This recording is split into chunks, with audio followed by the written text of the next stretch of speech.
everyone, welcome back to Sunny Life channel. Thank you so much guys for tuning in. I'm here to update you of what is going to happen on Isibaya from the 21st to the 25th of September 2020 on Monday. Mabui tells Bo that Sizakele is planning on playing him. Mbodla tries to be the voice of the reason, but the stakes are beyond his words. Mandla vows not to let Mpiake insult stand on Tuesday. Lillian is worried about Ken and warns Kapela and Saddam he will retaliate. Sbu chooses to see the good in Sizakele despite Mabui's warning. Thokozani seeks unlikely help with the crush on Kapela on Wednesday.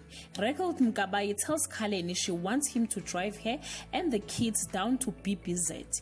Thokozani's plans to take an unexpected and terrifying turn. Mbomvu makes a startling discovery about Dabula on Thursday. Pumele's contents make her confront Fenyang with a difficult question. Kapela wants to solve things the old way. Dabula seems to be moving on from Dwedle while Caesar and Sbu appears to getting closer. On Friday, Mkabayi is determined to rescue Thokozani. Iris is distraught about Mangoba's strange behavior. Sihle is drawing Dabula closer with her seduction. Skaleni gives Mpiake alarming news. Guys, this is all I have for today. You can leave your comment below and share your thoughts. Till we meet again, I love you so much guys. Bye.